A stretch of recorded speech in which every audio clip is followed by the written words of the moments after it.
It's 5:30. Call the Forest Lake Parks and Recreation Committee meeting to order. First item, roll call. Commissioner Eckert? Here. Oh, hang on one second. Good thing Dave's here to. All right, Commissioner Eckert? Here. Commissioner Mattson? Commissioner Moorhead? Here. Commissioner Tyson? Here.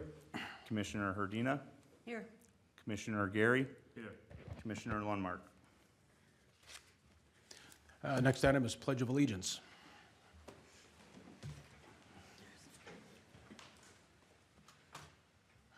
Pledge allegiance to the flag of the United States of America and to the republic for which it stands, one nation, under God, indivisible, with liberty and justice for all.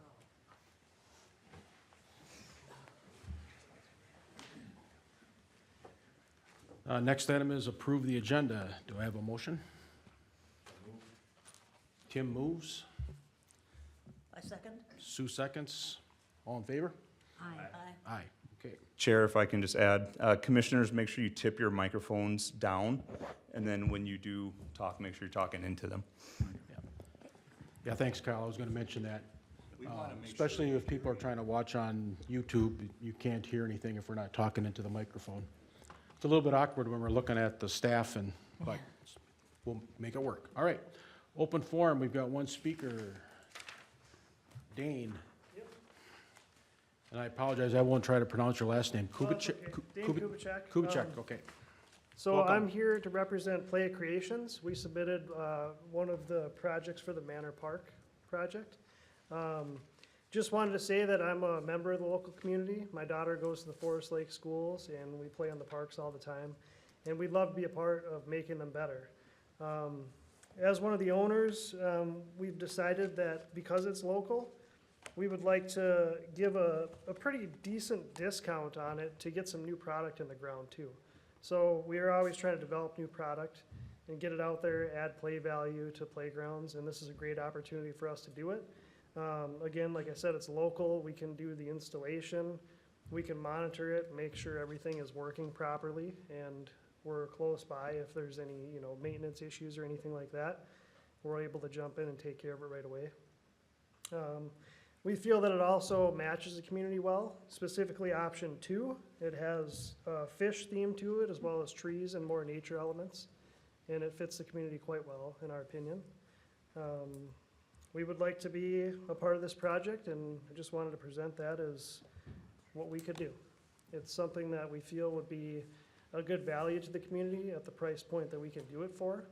And being local, it's, we got a lot of pride in it too, so. That's it. Okay. Thank you. Thank you. Thanks Thank for you coming for out, coming. and thanks Yep. for your time putting a proposal together. Yeah, you're welcome.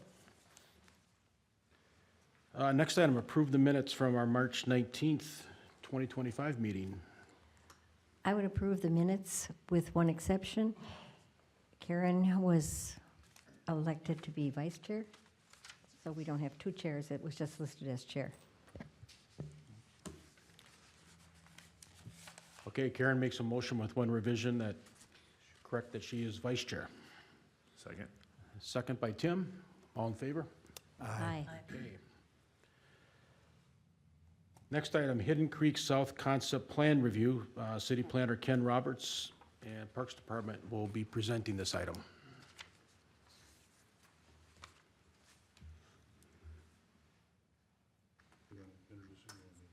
You can go ahead. Kyle, let me go. Thank you, Commissioners, for having me this evening to talk about Hidden Creek and Hidden Creek South and some of the parks discussion for this evening. So I'm going to put up a few maps for reference. The part of Forest Lake we're speaking of is generally this area. This is Hidden Creek. Whoops, wrong thing. Hidden Creek First Edition is here. Hidden Creek Second Edition is here. Hidden Creek Third will be in here. And the future phases will be down on these 2 parcels there. And I'm going to find another map to help show even more good stuff.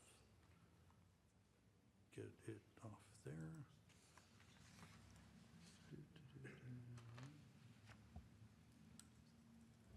Okay, no, that isn't it.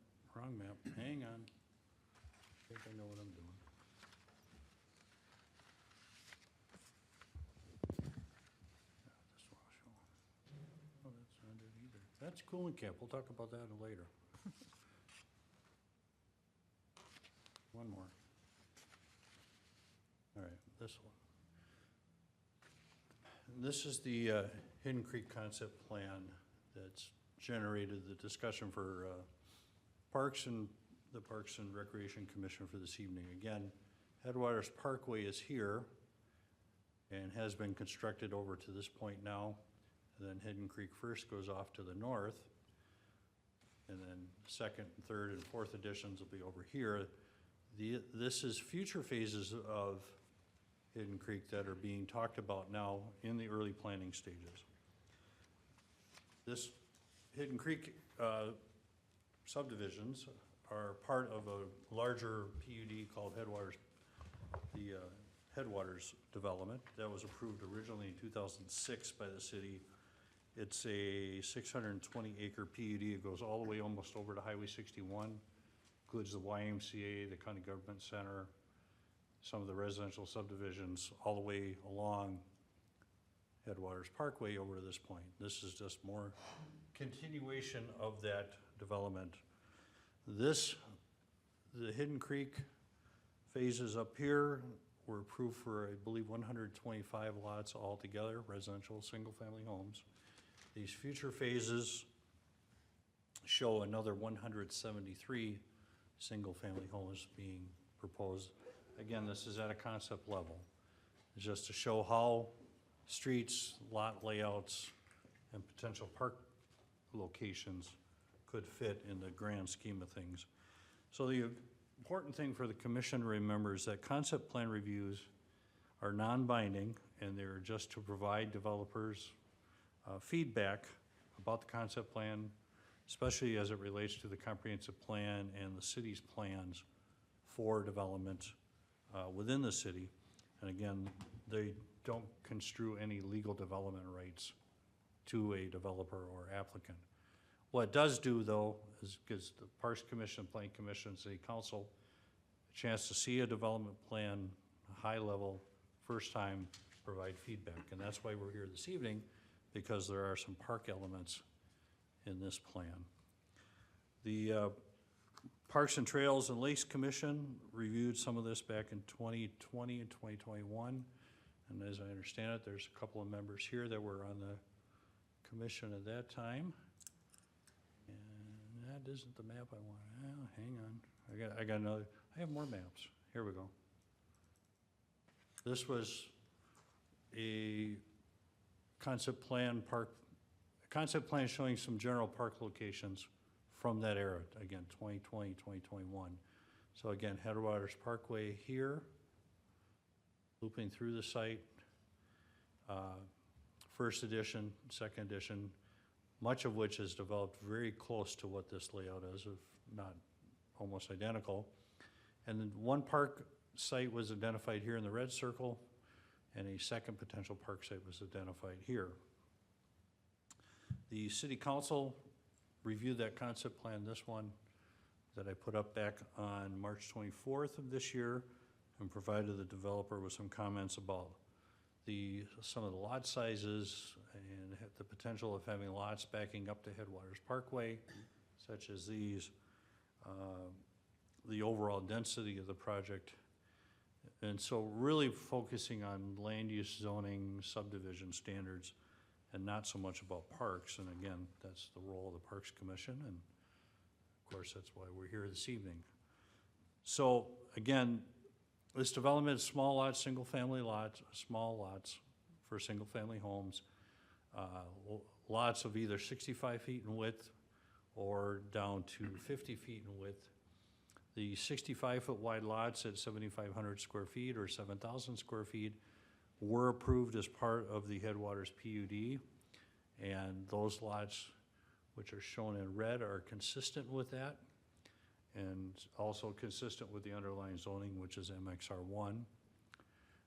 the lots with the blue structures are proposed to be smaller at 50 or 55 feet in width, and they'd be around 6,000 square feet. So those are smaller than, again, what's currently approved on the books, and that would be something the developer and the city will have to work through in future planning efforts as this project moves forward.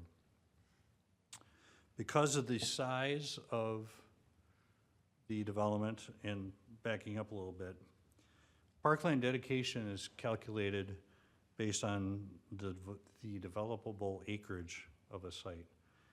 Typically a 10% land donation or a cash donation or a combination of both.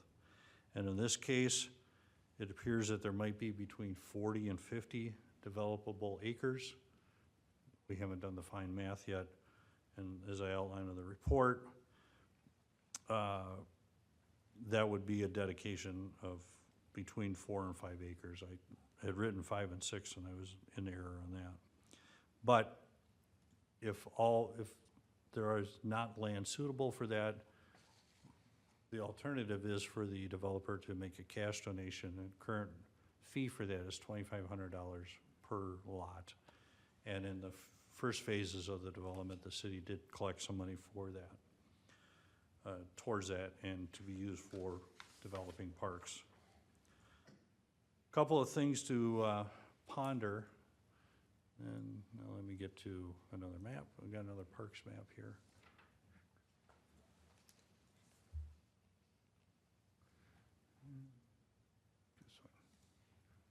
Okay, I'm going to give a little more reference background information. This is from our 2040 City Comprehensive Plan out of the Parks and Recreation chapter. This shows the parks and trails and future neighborhood parks that were outlined in a concept level back when this plan was adopted about 8 years ago, I believe it was. The red circles are general locations of future neighborhood parks. And this one here is very close to, or if not representative of, the Hidden Creek area. The yellow line is also a trail corridor, which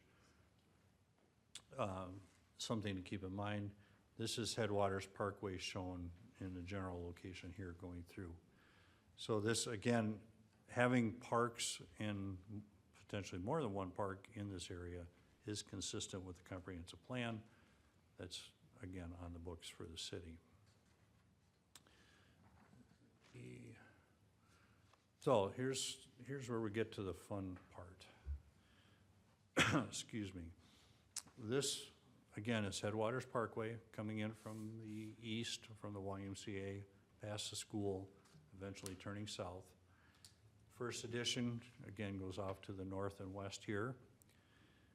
This land here is about 3.17 acres, has been set aside for park dedication that was set aside as part of the plat for within the first edition, and actually the first 4 editions of Hidden Creek.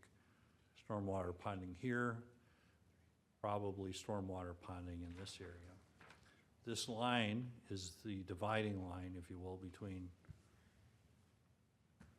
approved phases and future phases of Hidden Creek. So what they are proposing now is to dedicate some land adjacent to the land that's already been set aside for the park, and have one community park, neighborhood park, of about 6 acres, I believe, in total size. And that's consistent with the earlier plan that was done in 2000. That's generally consistent with this map here, showing a neighborhood park, community park in this general area.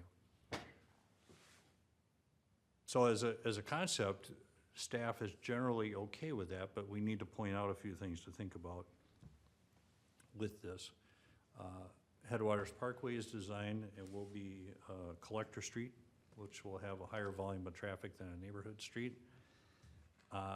City engineers raised a concern that having driveway and parking immediately accessing Headwaters Parkway is not the best idea in his opinion. He'd recommend having some kind of parking and access to the park off one of the side streets or the neighborhood streets, and minimizing the number of intersections and potential conflict points on Headwaters Parkway. In addition, there will be a center median, which would require potentially people to go up to the intersection, do a U-turn and go back. And that's not the safest plan either. In addition, because of Headwaters Parkway and its design, in staff's opinion, we touch about this on the report, it makes sense to try to have some kind of a community park somewhere on this side, if you will, south and east of Headwaters Parkway. We as a city are expecting the land to the east here and the land to the south will eventually develop. One's a farm and others, I believe, farm fields. We don't have a timeline on that. We don't have any specific plans, but if I was to guess, I would say within 3 to 5 years, there will be more development happening in this area. Assuming this all goes in the next 2 or 3 years. And because of that, there will be potentially 500, 600, 700 homes, I'm guessing, in this area south and east of Headwaters Parkway. So the staff's opinion that good planning would be to have some kind of a community neighborhood park, 4, 5, 6 acres, generally in this area where all the different subdivisions would contribute to it somehow. And that would serve those folks south and east of Headwaters Parkway, and then this park area can serve those to the north and west. So that's one of our talking points for this. The park design itself, which was submitted for, again, high-level concept plan review, is shown. I talked on the access and the parking. It shows the play area. It shows sand volleyball, open lawn for play, a pavilion, trails connecting to the neighborhood and Headwaters Parkway Trail. Some of these uses, especially the sand volleyball, I don't believe fit the city's long-term plan, but again, this is an introduction, concept plan, good for discussion, that kind of thing. So one thing that the staff is looking for from the commission tonight is what type of uses do you think would be best to have in this park? We don't need necessarily a final list, but at least start thinking about it and maybe give to staff your top 2, 3, 4 kinds of uses that you think would be most appropriate or most beneficial in this park. And we'll take that and as the project moves forward. The other thing to point out is this is showing stormwater ponding in the park area, and the city code says that land dedicated for public use essentially has to be high and dry ground. Stormwater ponding cannot count towards the acreage. It can be an amenity, it could be nice to look at, but as far as an acreage count, whatever's encompassed by the water won't count. And that might mean that some of the park dedication in these phases, future phases, will have to be made up through the cash donation or dedication at the time of the plat. So, again, we're at concept level planning for this whole subdivision. The next steps for the developer will be to take feedback. They've already received feedback from the Planning Commission, received from the council, and now the Parks and Rec Commission will provide some feedback, especially about the park elements, the trails within the subdivision, future subdivision. The developer will take all that information back, process what they think will work, and then work towards preparing official preliminary plat applications and park plans that will get further review. Again, none of these comments are binding or binding to the developer, or binding to the city. Is to provide feedback.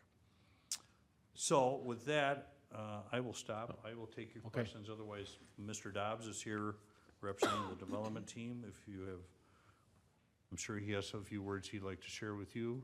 Or I can take your questions first, whatever's best for the commission at this point. Okay, just so to summarize, Ken, there sounds like there's 3 areas you need comments on. It's the driveway, It's the parking along headwaters, the idea of a separate park, and the third one is uses in that park and the park layout. Especially the latter two, yes. The latter two, okay. Yeah. And if there's any other park or trail related items, Okay. now's the time. Would the commission want to hear from Mr. Dobbs before? I have a quick question for Tim. Yep, go ahead, Tim. So that open lawn area, roughly how big is that? I mean, would it be something a person, you could have soccer or football or something out there?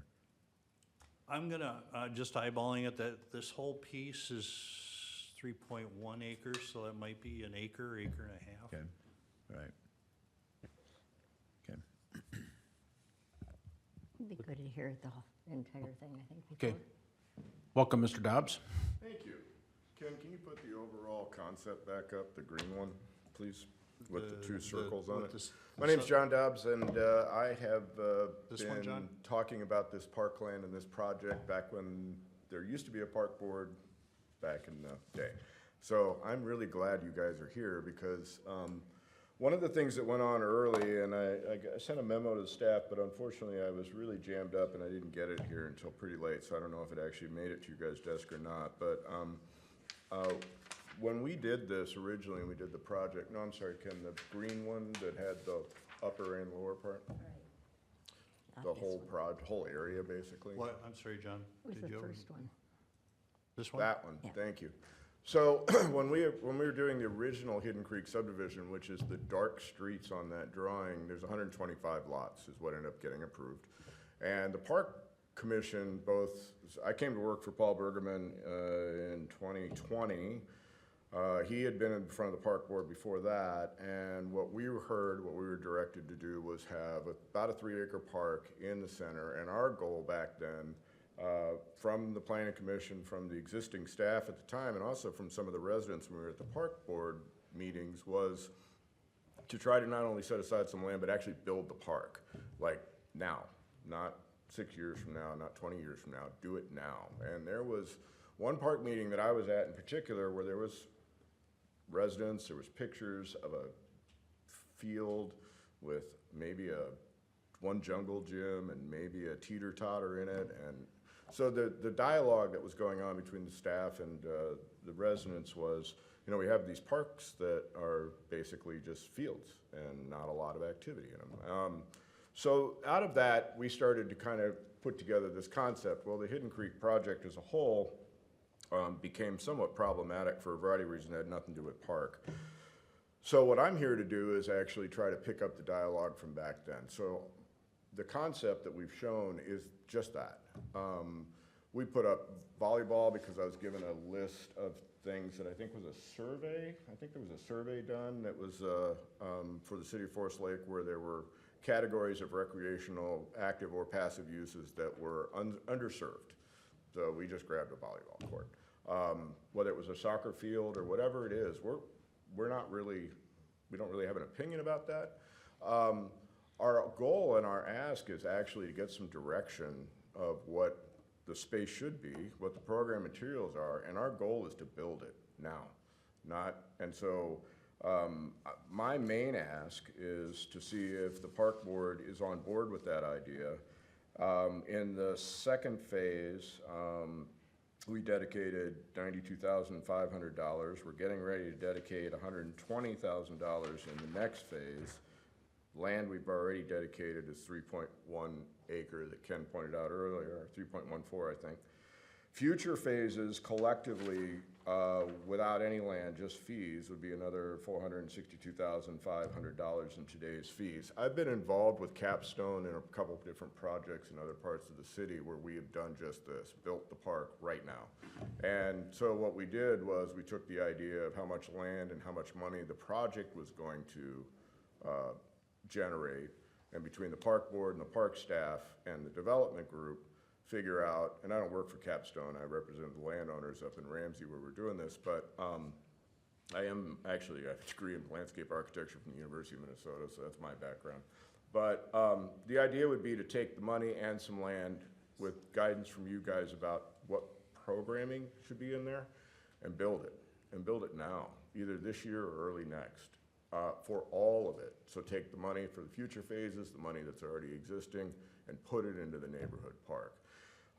We did this in the north side of Riverstone subdivision in Ramsey, and I'm happy to give you the address how to do that. It was dedicated to the landowners, a family farm that had been there for 100 years. They programmed about 1.5 acres of space, really cool jungle gym, sand. Kids are there all the time. The park equipment collectively is about $350,000 bucks. And I mean, it's cool. It's really nice. And they did it on the south side as well, got the park board involved, found some grant. They actually have a treehouse park on the south side. And there's kids there all the time. So from a marketing and from a development point of view, not just a design point of view, which is mostly what I've been talking about, but from a neighborhood part of view, the idea of having a park in the center was always about having a heart of the neighborhood and trying to figure out where people can actually go. Parking lots, we're not opposed to that. They cost money. The project's going to generate X number of dollars in fees. And I just showed you the math. In today's dollars, I don't know what the park fees will be next year or the year after. Just as a side note, there really isn't a trail system or trail fee, and you get no credit for doing it, but you know, we've dedicated extra right-of-way in Headwaters Parkway to put, and we're going to end up building the trail along it, paying for all of that. That's some acreage. We dedicated some previous acreage. I gave the staff a graphic today of what is dry ground versus what is pond ground, so we're not asking for park credit for, it keeps coming up, but just on the record, we're only asking for credit for dry ground. But I think more importantly is depending on the program space that the park board sees and the staff sees, I think what's really important isn't necessarily is it 10% acreage, it's how much land do you need to build what you want to build, right? If it's 4 ball fields, well, that's X acreage. If it's a playground and a pavilion and I've heard sledding hills, I've heard all kinds of things. Those are different geometric shapes that require different acreage. We've just kind of shown concepts of where it could be and how it could be, but it'd be great to get some feedback. And the concept that Ken pointed out earlier, we're going to work our way through this summer. So the south side of this project is going to become real. The 4th phase, which we're going to put the 3rd phase in this year, which is up on the north, and then work our way down towards the park and connect back to Headwaters Parkway. This whole area is going to get built up in 25 and 26. So yeah, we're not wedded to program stuff, but we're very wedded to the idea of building it now and using the fees for now. So I would really like, if we could, is get the park board to either say, yes, we want to support that idea, or no, we don't want to support that idea. That would be very helpful to us, and then perhaps to staff as well. Okay, thank you. Questions? Commissioners, the handout that you had at your, Yeah. is what Mr. Dobbs sent over today, so I made sure they all had a copy. Excuse me, one question. What would be the drawback of doing both sections now? Of doing, I'm sorry, what? Doing the full park right now? Is there any Well, drawback at all? My typical experience up until recently is that, and recently, I mean the last 5 years, I've been doing this since the early 90s, is you kind of donate some land and donate your fees, and then the city kind of works their way through it. The idea of us doing it now, the drawbacks, I guess, for us is that we're paying for park program materials, whatever that is, jungle gyms or ball fields or soccer fields or whatever it is, up front on the assumption we're going to do all the rest of it. The benefit, though, is that the neighborhood park gets built and the people have a neighborhood park, right? I mean, so, yeah, I guess the downside, if I put myself in your guys' shoes, would be you're picking fees that are yet to come and allocating them. You're allocating fees that have already been paid into the system. I guess that would be the downside, because that's kind of the ask. I think just program space, parking lot, pavilion, jungle gyms, even with nothing but a ball field there or a soccer field that was just graded out, and you're hundreds of thousands of dollars into it. So the money, in my memo, I try to do the math on the money, and that's kind of a fixed thing, right? Thank you. I'm sorry, did I answer your question? Yes, you did, thank Okay. you. Good question, Sue. I guess for staff, what has been done in the past? Has things been done like this right away, or is it typically wait till the development happens and the city develops the park? It'll go both directions.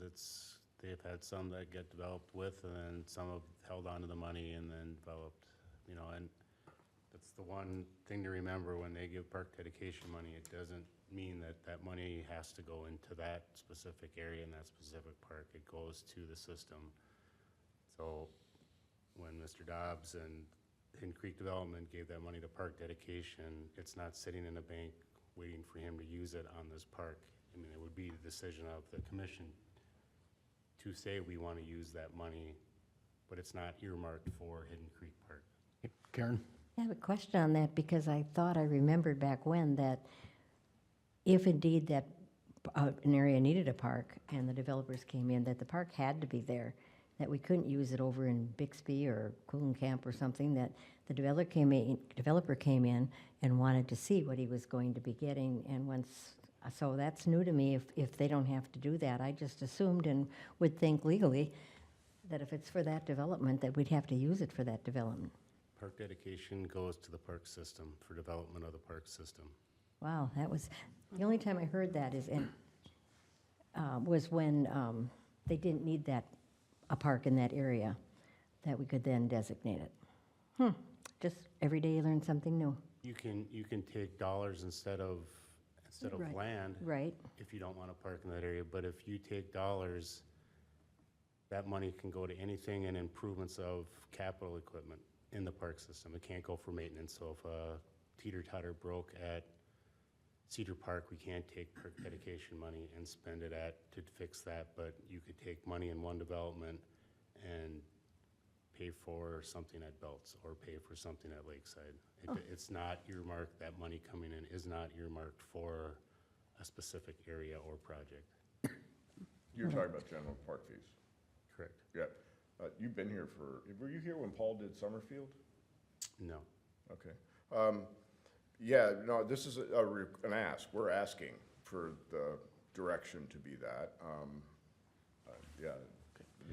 I think that's how I understand it as well, but what we're trying to do is funnel the money from the neighborhood into the neighborhood park and ask you to tell us how to program it, and then we'll build it. So you don't have to do it, and you don't have to be responsible for it. You have to maintain it, but you don't have to build it. It's, go ahead, Karen. just one other thing too, I remember back that we wanted to have more of a neighborhood park rather than individual little spotty parks, because it's very hard to maintain those all little spots. And so if we had an area that we could combine and put a park in the middle of, that was always, as I remembered, a really good idea. And I understand. I can only tell you what I heard from the park board in 21 and 20, and they told us directly that they wanted the park right there. They wanted at least 3 acres, and one of the dialogues was how to get it built. So I've done this public hearing before. And excuse me, and Karen and Tim, you were on the commission back then. Yep. Okay. Yeah, 'cause I remember that conversation about being there. Oh, that's right. Yeah, it's been a long time. Well, I think, Very long time. I guess I'm surprised that John couldn't say, okay, this is the park money and it's gotta go, and end up at Bixby or Fenway rather than here. It's a city policy decision. The developer doesn't have a decision to tell the city where that money goes. He's here asking you to dedicate money to that, but it's not, you can't use it as assumption that the 120,000 he put in, the 98,000 he put in already are going to just automatically goes to this park. I just want to clarify that. I'm not saying that you do or don't have to do that. I just want to make sure that you know that that's your decision to make. It's not just assume that that money coming in has to go to this park. So when you're adding up all these numbers plus 4 through 8, don't have it in your mind that this all has to go to this park. So if somebody wanted to make a donation to the Parks of Forest Lake, they're gonna write a check for $100,000, they can't specify a park, it just has to go into the slush fund? Well, first of all, it's not a slush fund, and second of all, it would be a donation. It wouldn't be a developer's fee. That's in, But I mean, I'm just saying, if I said, okay, I wanna dedicate money to a park, yep. I'm gonna write a check for $100,000, and if I said, I want it to go to a particular park, I'm not guaranteed that. You are, because you're donating it. It's not a fee. It's not a fee on the fee schedule Okay. written in code. A donation is completely different.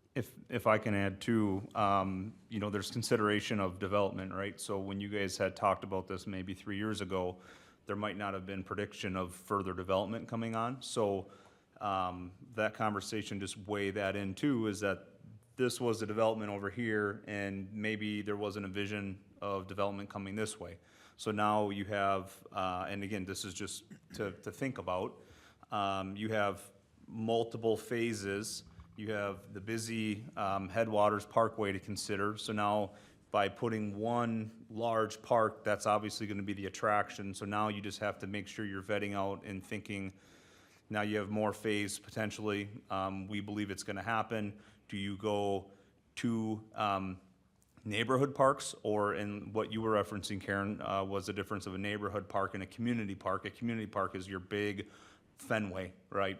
Your neighborhood parks are your smaller parks where it's not necessarily drawing people from everywhere, right? So that's, I think, the thing to consider too, is you're more so saying, are you gonna keep going with the plan from several years ago and try to develop a big park? Or do we wanna see this current 3.17 acres get developed as a neighborhood 3-acre park, and can certainly have the playgrounds and maybe a gazebo, but that's gonna be later on. But the thing that you're thinking about is, do you build one large park here, or do we take some of that dedication fund, put it into the 3 acres, make a nice playground for a neighborhood park, and then plan to grow more parks as the development comes in? It's just, and that's to Dave's point, we don't have to think about all the collective fees coming in with the park dedication. Doesn't all have to be spent on this just one park. That's what Dave's trying to say, is that it can be, you develop this 3-acre park, and then know that there's more development and maybe another opportunity for another park to come. And the things that we're just to kind of consider, again, pros and cons, is you have that busy Headwaters Parkway coming in. Do we want people going from this potential new development crossing to this really big attractive park, or do we want neighborhood parks that suit the needs of the neighborhoods? So Kyle, are you saying that the option, it's the 3 acres, and this is showing the 6 acres, so So the 3 acres is done, right? That's already, I believe from my understanding, the phase 1, the 3 acres is already dedicated. So I think what we're really focusing on is to let the developer know tonight, do we want to see a combo of the current 3 acres with the new development plans of bringing another 3 acres to make a 6-acre park? Or do we want to see them put another park somewhere else and not make one big park? So we're really talking about, do we want to have this new development park acreage combine with the existing 3 acres that are there? And that's what we're really trying to focus on tonight, to give the developer feedback to go back and start with the concept plan. With all due respect, I would disagree with that. The 5 acres is only it's almost 6.25, but when you take the ponds out, it's just 4.98, so call it 5 acres, 3 of which has already been dedicated. The volleyball courts, the gazebos, the pavilion, a playground area doesn't take up much space, and open space is a concept at best. If somebody was really attached to having 2 soccer fields back to back, I was here one night when what is it, not tennis, what's the other one? Pickleball. Yeah, there's like a really active group, right? There's 80 people in here one night, and they're all advocating for it. We aren't weighing in on the program use, but whether it's 3 acres or it's 5 acres, that's not what I'm here for. I'm actually advocating for the idea of you have a chance to do something different and actually get a park built now. And whether that's 3 acres or that's 4 acres, I think that idea comes out of the program that you decide that is best. And and I don't disagree. I'm not in any way arguing that factually that they're saying anything incorrect. They're not. I'm advocating for a different vision of it. And So with all due respect, if I could get some idea of what the park board thinks would be a good use, and the park staff could give us some feedback on what program use is, I'll come back and do a proposal for the park, and like for real, based on the money that Okay. King generates. We've got months of entitlements for the land south, so it's not like I'm looking for answers tonight, and I don't know that the staff needs them either. But I don't want to speak for them, but it's not like this has to get decided tonight. Right, I you're really taking, would like to do you're something taking different. concept comments from us, so. Yeah, totally, right? All right, so just so we can keep order, Dave, you had a comment? I just want to add one thing to what Kyle said and then kind of bounce off Mr. Dobbs is you also have another option of saying, yes, we want this concept plan of this park, but instead of the $462,000 in cash, we want another chunk of land on east side of the parkway, where Ken was kind of talking about the 4 quadrants of future development, where you kind of plan out a future park that 4 different properties may combine into one big one and make another similar sized park, just one on each side of the parkway. So I think that's option number 3, right? It's option number 1, what Mr. Dobbs is providing. Option number 2 is, you know, deciding we only want those acreage in a park on the other side, or option 3 of saying, yes, we like what you have here, this concept of this size park, but we'd like to get some chunk of land on that other side, you know, phase 8 or so down in that corner. Dave or Ken, is phases 4 to 8, is it the same property owner, going to be the same developer? Yes, it'll be, 8 will be kind of on the east side. 4 is the one directly south, or it'll be connected to that park concept, and then 5, 6, 7, 8 are on the east side of the parkway. Yeah, it's my understanding, Mr. Dobbs is working with the landowner to, if they haven't purchased it, they're working towards working a deal to get this going in the next 2-3 years. What do you typically look at as far as radius of having these neighborhood parks so that kids can be served? My pat answer is it depends. There's so many Okay. variables, but Dave can speak to it further, but I think the biggest point here is about number of homes, number of residents, and is it a good idea to have one larger park where people are crossing Headwaters Parkway? I think staff thinks no, but what does that mean for over here? Well, as we talked about, is there a way to get a second 3, 4, 5 acre park somewhere to, and so, and I would assume both parks will have different elements, different features, but we're not there yet. We're trying to really hone in on, does this idea make sense both from an acreage standpoint, maybe not so much the uses, and then as Dave said, some of these other elements, but I think, Kyle, do you want me to put that on the table? Well, if you want to just hand me the cord, I'll plug in, because I have there. a couple different things. I got that. How many homes are currently completed, and then how many are planned for the future phases? 125 are already approved, preliminary plat, the north side of Headwaters. And then the south side concept is somewhere between 170 and 175.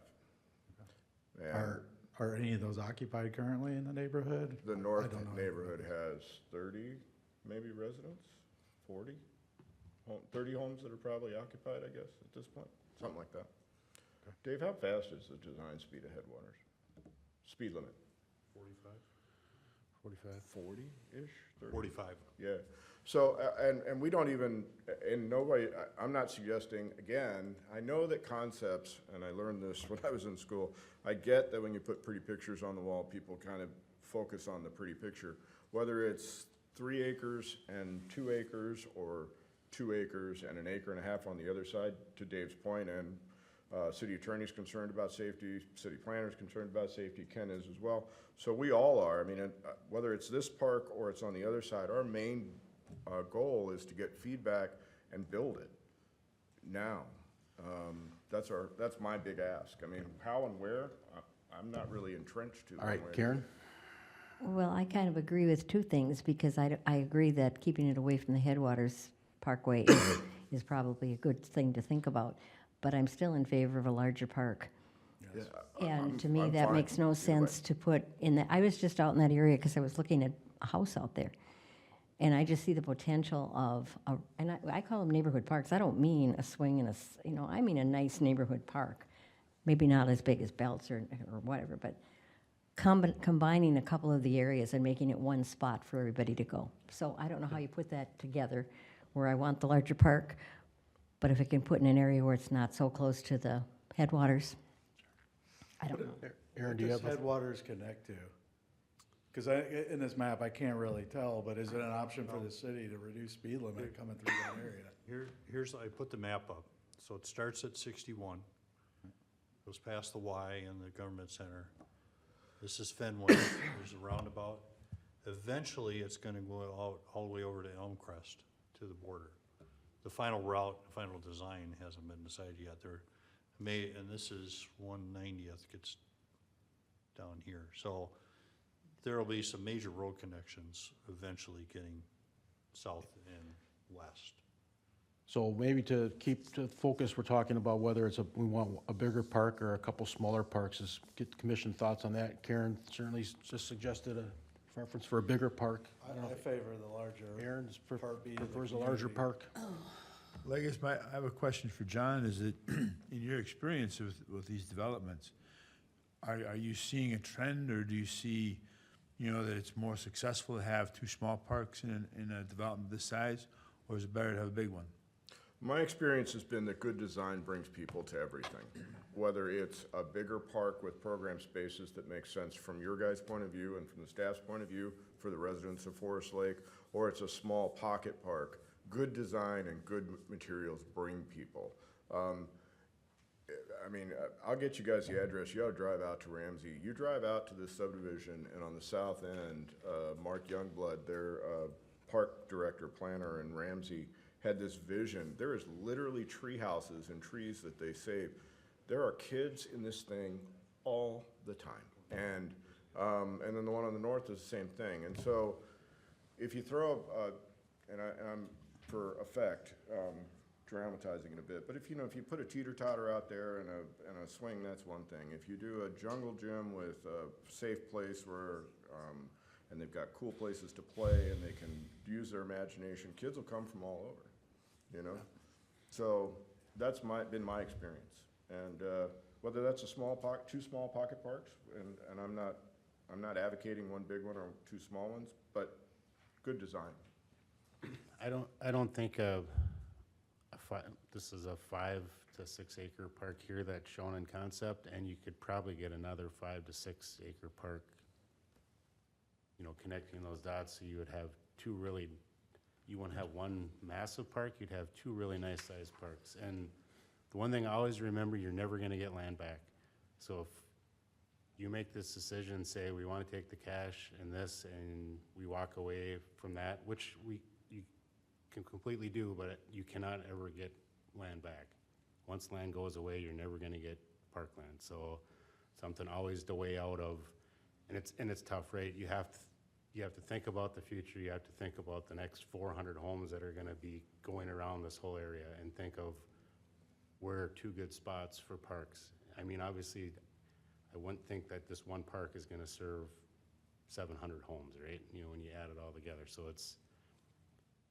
that's the part you gotta think of. And it's a tough deal because nothing else is ghost platted around it. You can't visualize that there's gonna be a whole lot of development here. It's just, that's the part you gotta weigh of, yes, a big park would be nice, but if you don't take any more land or recommend that we look at other options, then that goes away. You might have one. So, Let's go ahead. Sue. I assume that this development is gonna be more so growing families, kids in strollers. Very much so, yeah. From what I've seen in various neighborhoods, those smaller parks are easy to get to in the stroller. You don't have to pack the kids up in the car. You can walk through the area, get to the park. And right now, there's no park other than Fenway in that area. I'm kind of in favor of the smaller one, and then as the development gets growing and find space for another one that's in proximity to those families. This is my thought. And Don, I put up on the map, if I Yes. may. This is the Fenway Fields near the hockey rink. And then There's a kids park. Dave pointed out that there's a little pocket park right here called Eagle Bluff. Right here. But otherwise, there is no, Summerfield's right there. and, yeah, Dave pointed out Summerfield's up here, so. But a larger park, this is probably 40 or more acres. I'm guessing, I don't have the numbers, but that's, I'm gonna speak from what I know. You don't need another 40 acres in this area. Could you use 5 or 6 or 8 in a couple of different places? If you think, you take this all the way down, eventually to 190th, and again, So, we're talking ki- 8, 10, 12 years. So can it be clear, the developer is proposing this picture here of 6 acres? Yes. Is there the ability in the future, when the phases 4 to 8 come in, that we could also then ask for another park? Yes. Okay, so, And I think part of the direction for tonight would be, if you're ready to make that decision, you want one larger one on the west, or the 2 of smaller sizes, 5, 6, whatever. We don't even need necessarily an exact number, but just something for planning purposes going forward. And would helpful feedback be that the commission would like to see 2 parks? One That's one located, thing. one located here and one located in divisions 4 to 8. And I think the second thing Mr. Dobbs is asking for is the city ready and is the park commission ready to have them move forward with developing and improving this park in the near future? Okay, so let's get that first question. Commission members, what's your thoughts on that? One of the feedback would be that we would like to see 2 parks for these divisions 1 through 8, I guess.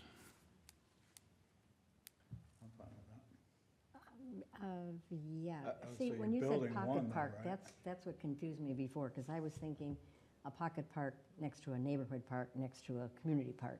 So the neighborhood parks are what we're talking about, they'd be bigger than a pocket park. I'm not visualizing how much bigger, quite a bit, I would hope. And if So that this- was this the. Manor Park, what's Yeah, that what's Manor, considered? that's a What's that pocket park. considered? That would be a neighborhood park. Okay, Really, it's just so tiny, you can almost put your arms around it. I was just out there. okay, so then, the Dragon Park, what's that considered? That would probably be, that would fall in line of more of a community park with, you got more amenities there. Okay, what's an example of a pocket park? So a pocket park would be, I believe it's, is it Bay? It's Bay, right? Oh, Yep, Bay, where it's tucked back there, it's just a swing. Yep, that's a mini park, a pocket park, mini park. Less than- Yeah, we probably use less than an acre. mini park would be the term that we would use. It's Bridle Pass. Bridle Pass, that would be more of like a neighborhood park. Because it's It's where just an I- open it's where we space up live, top it's- and, That park is like right in the middle of the community. And the nice part about being right in the middle of the community, instead of spread out with smaller ones, is you get all the kids in the same area. I like that too, because you get neighbors to know each other, and I would like the bottom, whatever it's made out of, would be conducive to strollers and whatever. Yeah. And I just like the togetherness of it, so, but I can go along with whatever you decide, but I'm with him on, let's do it. So I've let's, lived with Belts Park for 8, 10 years, and people asking me every day, when's it coming, when's it coming? so we can keep getting feedback though, let's keep focused on, we want 1 park or 2 parks? 1 large park, or we want to have 2 parks in this development plan? 2 parks for me. 2 for me. Okay, so do we need to make motions, Dave, at all, or just you've got that gets enough feedback? Feedback for the developer, feedback for staff, if you All want to right, put it. so I think the consensus is the Parks Commission like to see 2 parks designed in this area. Okay, And then the second question then is about this park in particular. Are you, oh, sorry. well, the other question is the timing of it, right? Okay, So would it be one, if you go 2 parks, would it be 1 park Now, now, because it's servicing the northern, homes in the community and the phases that are going in right now, and then the south one on the south side. Can I make a suggestion? If that's possible? Sure. I'll do two different concepts. You've seen one. I'll do another one with a bigger and a middle park and come back and we can pick it up from there. So you guys, I mean, right now verbally, and it's my fault that I didn't get this earlier and get a little bit further down the trail. I'm sorry, I've been busy, which isn't an excuse. It's just the way it is. But I'll come back and give you guys something drawing wise. I'll get it to staff ahead of time. They can comment. And maybe that helps you guys make a, Thank you. yeah, I'd be happy to do that. Come back at the next meeting. You know, I would, my comment on the timing is, I mean, this is the Parks Commission, we're advocates for parks, right? So I don't think anybody here say is, let's wait on building it. I think we all want to get it built. At the same time, have to respect the city budget and your other plans that we're just learning about. So, I mean, as in general concept, I don't think we would ever say, let's delay building a park, No. right? But you need to, as staff, to tell us what makes sense as timing, given all the other finances and demands you have on that. Did he not say he was going to build it? Well, use, That part of it that you said you would be building it? with the park dedication fees, but there may be other plans for that already that the city has that we're not aware of. And you have to keep in mind, if you're asking for 2 parks, that's gonna buy down what he would be paying in park dedication, because that would offset with land. So those dollars that John gave you aren't the numbers if you're asking for more acreage on the other side. So I think John has a good point, bring back another concept of. Yeah. And for the group too, to think about, do you want it all within that phase, or do you like that concept of trying to grab from 4 different quadrants Yeah. from other developers to have all that partial land and then partial cash to then come up with a design that maybe in these 2 parks you can add all different kinds of amenities, right? Within walking distance of each other. Within space. Dave, I have a question. So the map you've got up now, so let's say that I'm standing in the middle of that red circle. Yep. How far is it to Fenway Fields? Oh, about a mile, maybe. Okay. And then it's probably, what, a mile and a half then to the arena? A mile, It's the same thing. same thing. About the same thing, okay. Eagle Bluff Park is maybe a half-mile walk. Summerfield's maybe 3/4 of a mile.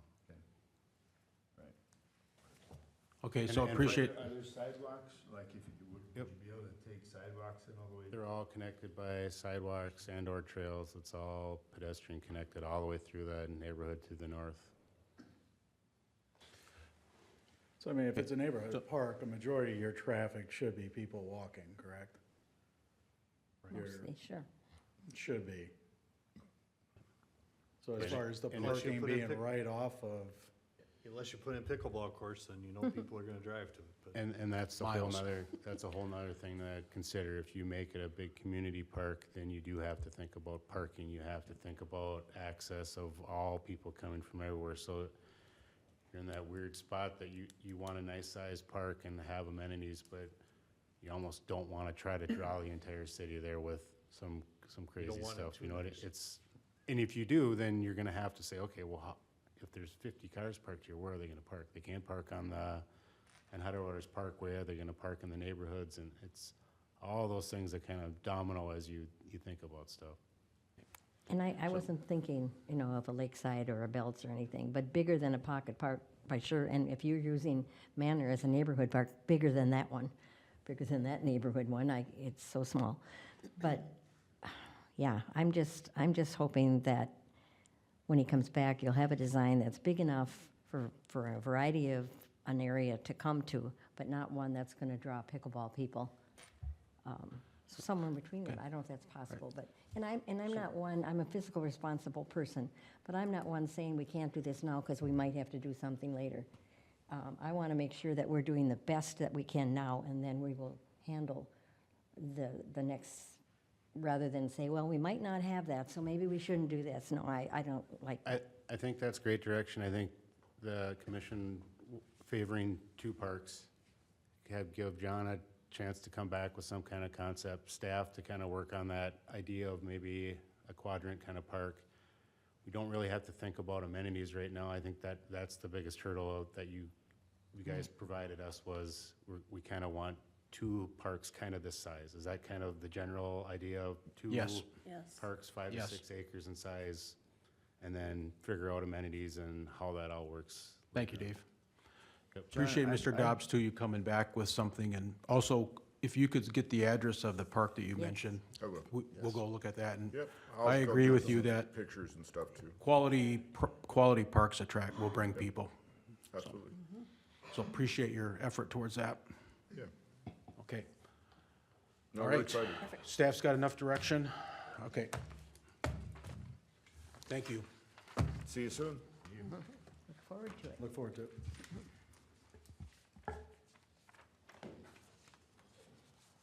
I'm just, I know we've got the AT&T rep here, so I just want to try to respect time and take, I guess we're up next. Kulenkamp Park AT&T proposal. So, as mentioned in the staff report here, AT&T has proposed to, I believe it's add a tower to, it's not, it's a brand new, it's not necessarily removing anything, but it's a brand new tower down at Kulenkamp.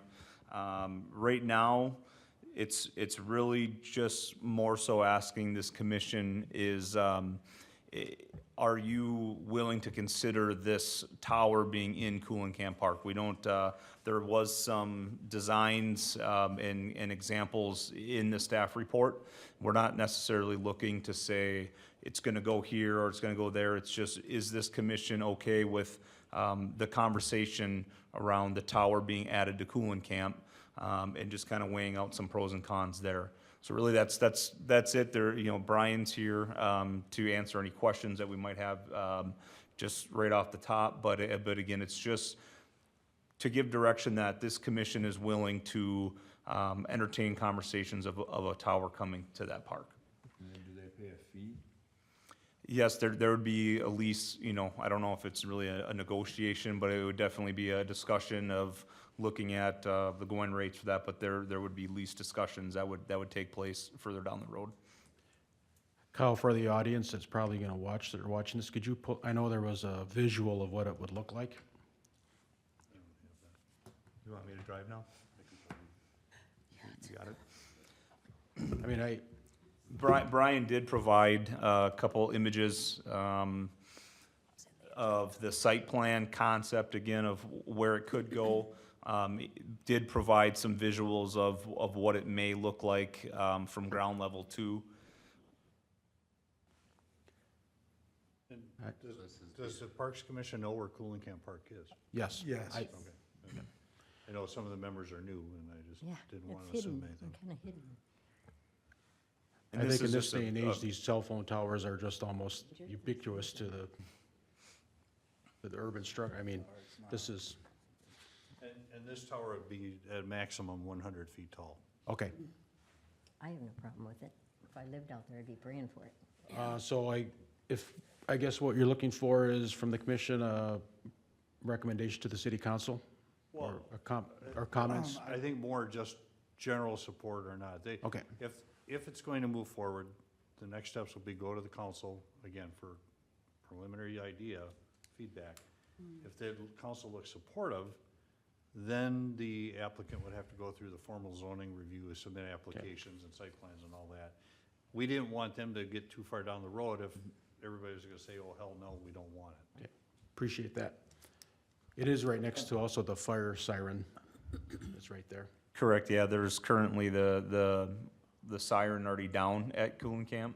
So the idea would be a discussion of combining the two together. Aaron?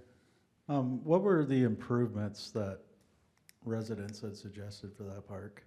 And is that something that can be part of the deal made with AT&T to put that tower in?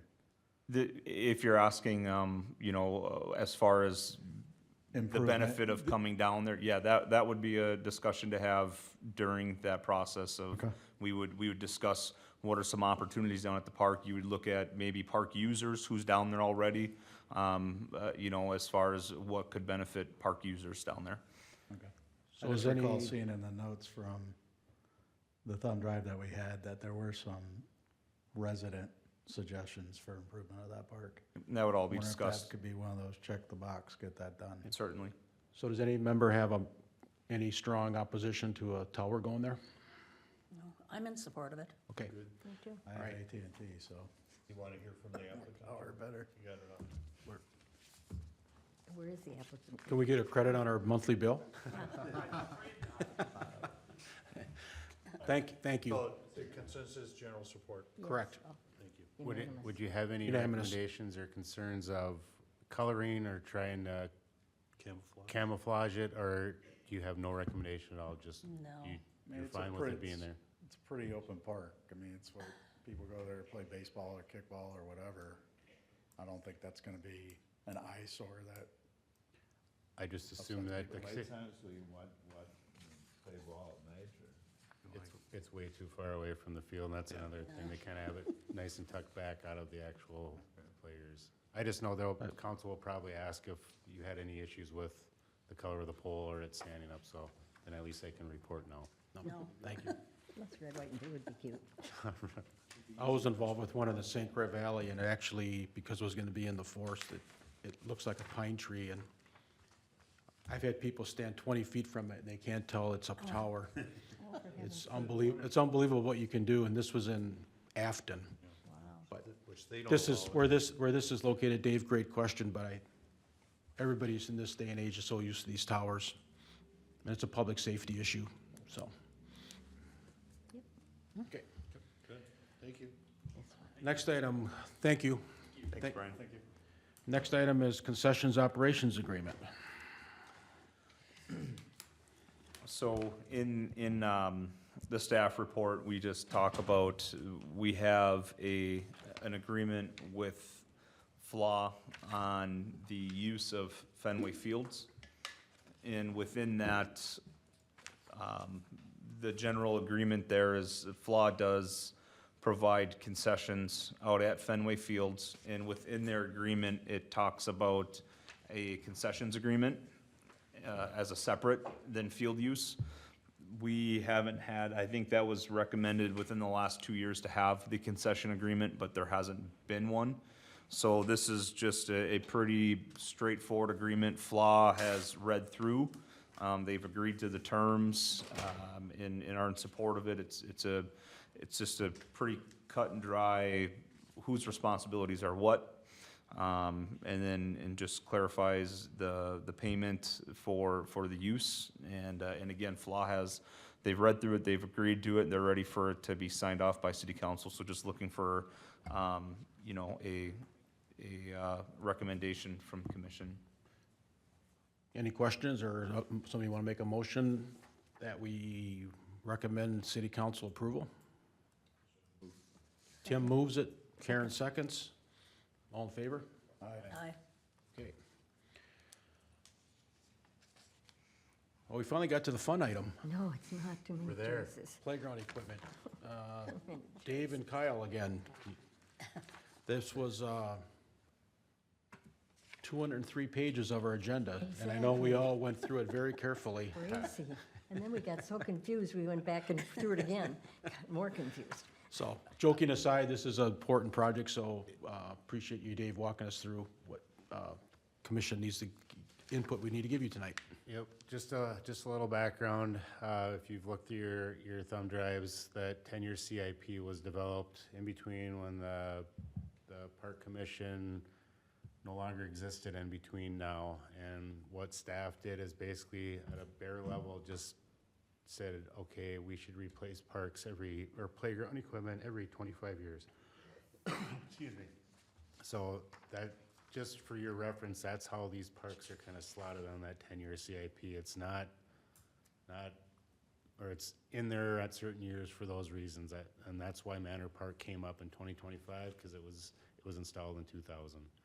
And if you were out there, you can tell that it is 25 years old. It is worn down, and also kind of why we picked that year. They say between 20 and 30 years, and just by looking at the ages of the parks, playgrounds we have, that we chose that year to kind of set our CIP.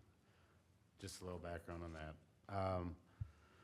So you probably read through the memo, and like you said, the 200 pages. In 2025, the city council allocated $125,000 to Manor Park.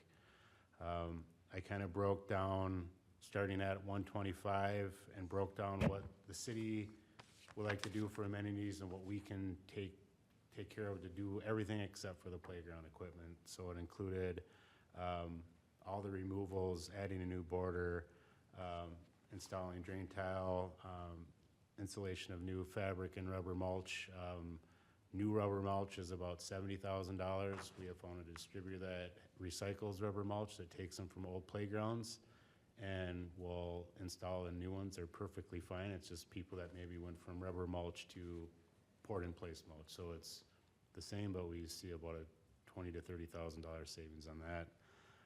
Includes putting a trail in, installation of trees, which would happen in 2026, and installation of ground mount benches. A lot of that stuff was in the parks plan of deficiencies at that park. No benches in the playgrounds, needed new surfacing, access from the road to the playground, et cetera. Right now, it's just a grass trail kind of going out there. Bike racks, all that stuff will kind of be added as amenities. So adding that all up, we got to $75,000. So an RFP was sent out to 6 different playground vendors, telling them they had $75,000 to spend. We wanted age 2 through 5 piece, a 5 through 12 piece, and a swing set, because that was another deficiency at that playground that it didn't have. As you can see, we got the responses back with costs, with 2D images. There's some 3D images. People submitted poster boards. So we got a whole bunch of stuff. I attached, after the actual report, kind of the important 3 pages of each thing that was submitted, and the other 200 pages is if you really want to do a deep dive, look at different angles, different options, all that. It's a lot, but I just wanted to make sure you saw what we got in, and if you really wanted to look at everything, it was available to you. But really, if you've looked at it all, those first 10 pages or so that show option 1 with the costs, the 2D and the 3D are the ones that you kind of really have to hone in on. So tonight, really, what I'm looking for is obviously discussion, but I'm looking for 2 recommendations. Number 1, recommending to the city council that we spend that not to exceed $125,000 on Manor Park to do this project, and then also a recommendation of what playground that we should purchase for this park. And I've kind of color-coded it in that motion that you pick a green color, a purple color, and a red color, just so we make sure we name the right vendor, the right option, and the right dollar amount. But otherwise, up for discussion. Dane is still here if you have any questions on the play it ones. Otherwise, feel free to discuss. I guess just to add, Public Works and probably Parks and Rec don't have a firm recommendation. I mean, they're all great parks. They're all within the price range. They all will look great at this. They all have everything that was asked for as far as amenities. We're looking for it. I mean, this is your fun part. You get to pick what's going to get to go in there. So I guess our recommendation is any one of them would be a great pick. Dave, all 6 aren't represented here, though, correct? They're not. Only a few. I think 3 of them. Only 2 of them submitted poster boards, or is there 3? Okay. 3 separate ones. Yep. That wasn't a requirement of the RFP. We may ask that in future RFPs.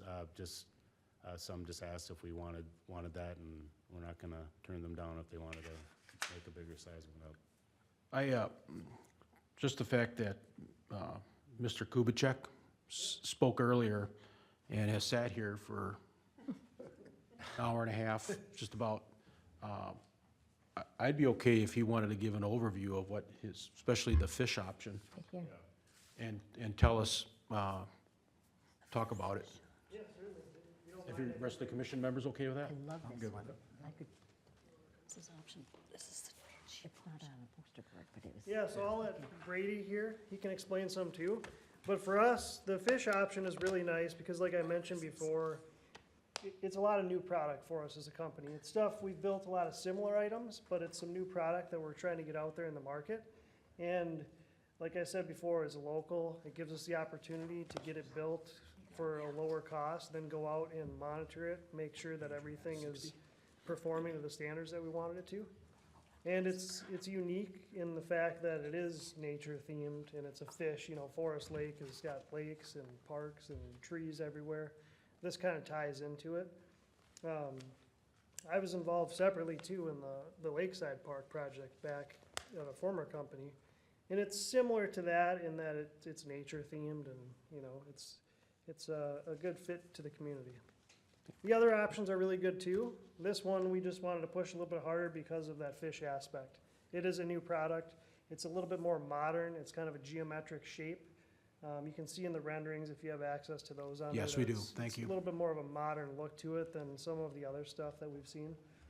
And we're able to incorporate the other nature elements throughout it. It's page What do 6. what do the kids do with the Yeah, fish? I was just gonna So ask that one, Brady might be able to explain it better, but I believe it's a crawl through and they can climb over it. It's a good visual aspect to it, you know, to draw kids in and they can climb through. It's linked, functionally linked to the other components as well. So it can be used as a little obstacle course, part of the obstacle course. You wanna add anything? Yeah, it's basically just a giant tunnel system that they can also climb over the back, up onto the tail, take pictures. It's a big picture icon, kind of is what we were thinking for it. It's one of those central key pieces in a playground that everybody's going to talk about for the next 5-10 years. But then on top of it, you know, like he said, some of our newer T2 stuff, we tried to blend the nature with what you typically see in most parks, which it's that pipe and play. But you know, personally, as a kid, I would never have liked the pipe and play, but when I saw a tree or something that I could actually go climb in nature, that's what I wanted to do. And I feel like Play It Creations products are very good about that. We really like to try and blend the nature to the modernality. Yep. And again, it's similar in some ways to like the Lakeside Park and the Dragon Park as well. I was involved in that back in the day with Theme Concepts, a former company. And they do draw kids. You know, people talk about them. They like to go there, play on them, get pictures. It's kind of cool stuff, and it's a local thing. Like I said, we're kind of proud to get local parks in. And we don't get a ton of opportunities to do that, so this would be a good opportunity for us. I also didn't realize that there were no benches at the park, but that is something we can very easily add, and we make them themed to look like giant logs. Yep. So it's like a half split log that has a bench back that the kids can rest on, and they can also be kind of implemented into the play too, if we want to. But at the same time, we can put them off to the edge if need be. Would that fit into your proposal?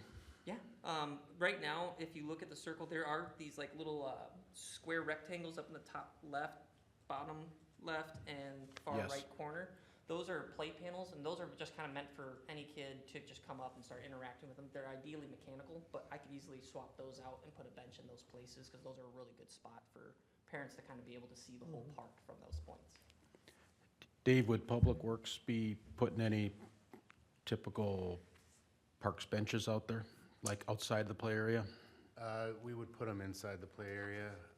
You ground mount them inside the Okay. container just so they're not out in the grass. So Okay. That was the original plan of, that we just ground mount benches inside the container. So, I mean, I'm assuming it would add cost to this, so we'd have to figure out how to offset that, you know, so.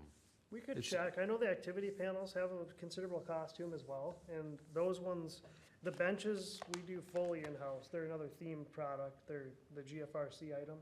So I think the cost would be very minimal, if any different. We could certainly check into that. Work that out. But there is room in those areas for it. Right, exactly. And if it's really important, I mean, there is those 3 spots for benches. Maybe that's an aspect we missed, but certainly could be added. It was always originally just Public Works is gonna install ground mount, but Oh, okay. if there is themed ones, and it would, Yeah.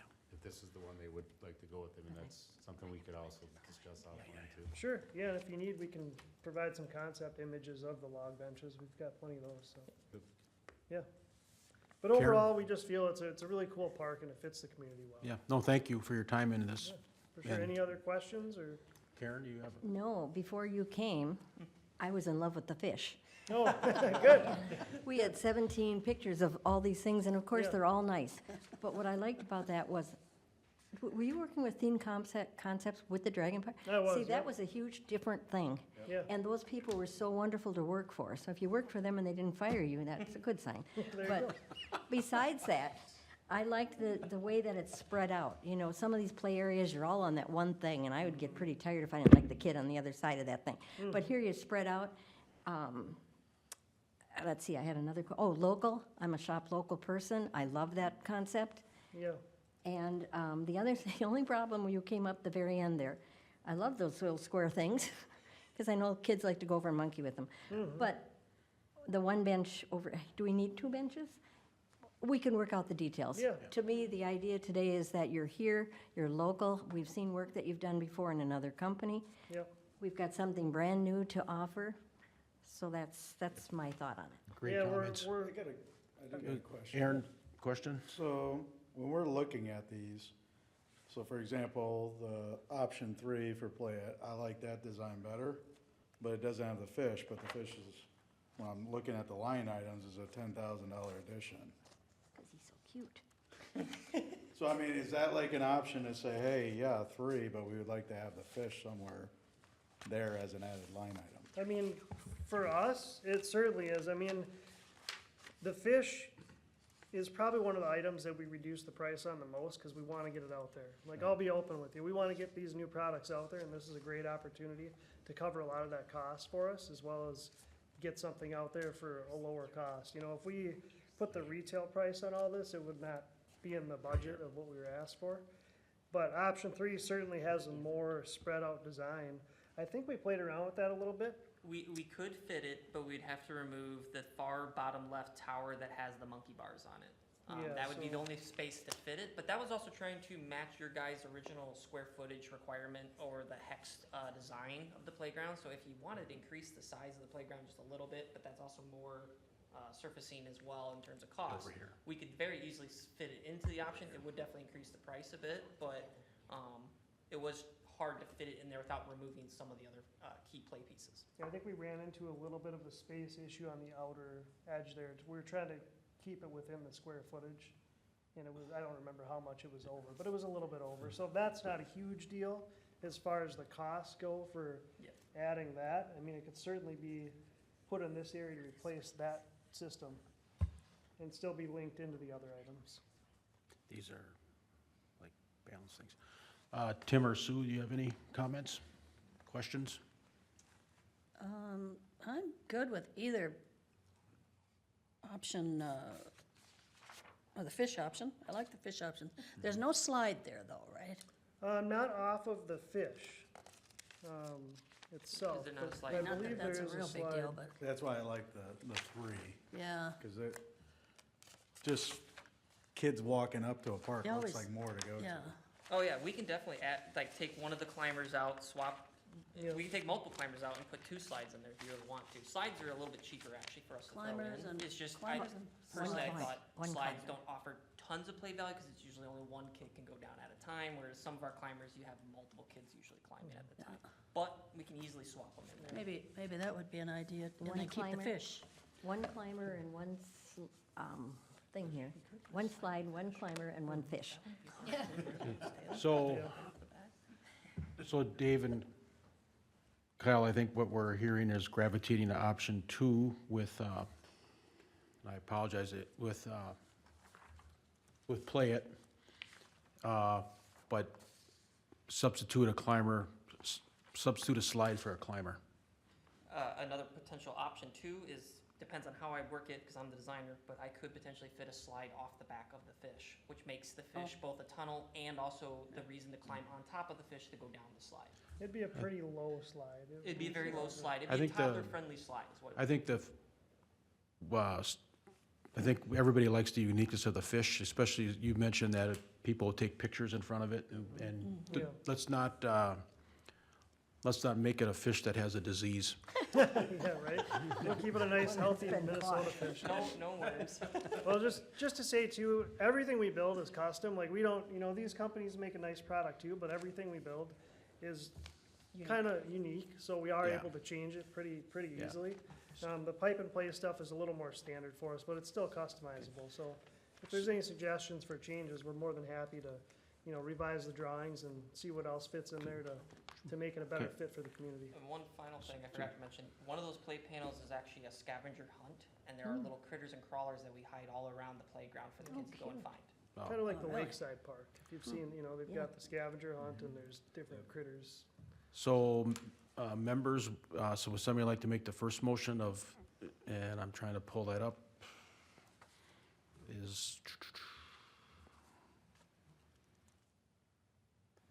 it's to support the full project of $125,000 for the, I gotta keep scrolling back here.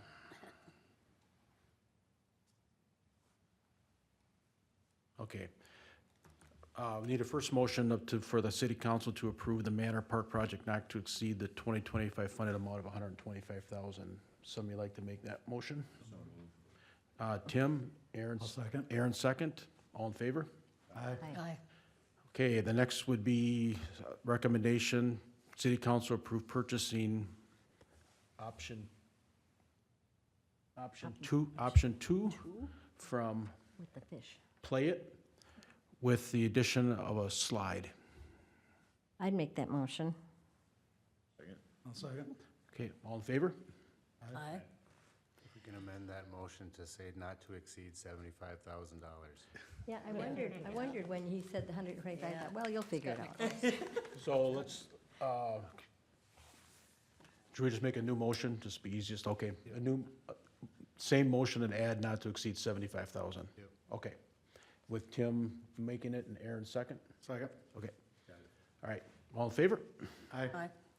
I will now smile when it's done, when I go down to Manor, instead of thinking, this is a small, dumb-looking park. Thanks, guys, it was great work on Yeah, this. If- And as Karen said, having a local firm do this, and you showing up says a lot of the quality that you'll put into the project, so Thank you. you live here, so, Yeah, no, we're happy to be part of it. Hopefully it all works out and get Okay. this park on the ground. Thank you. thank you. Thank you, everybody. Easter by the Lake, staff update. Easter by the Lake is like tomorrow, isn't it? Yeah, just wanted to provide that the chamber and the city do partner on this event, and it's gonna be down on Saturday at Lakeside Park. Believe it starts, they do an Easter egg hunt started at 12:30. So just to kind of put it out there that there is an event around the corner, so feel free to join yourself or spread the word that they're doing that. I think they get pretty good marketing out there for it too, so it's should be fun, but that is coming up just around the corner. And no snow Thanks. this year. That'd be great, Yeah. No snow. Well, maybe. still a few days left. Okay, Parks and Rec Commissioner updates. Anybody have anything for the group? No, the city cleanup is the 26th. Yeah, that sounds right, Okay. with and Good of Samaritans. course, encourage anyone who wants to come. They'll get a T-shirt if they haven't had one. There's prizes and a lunch afterwards, so bring your family and friends.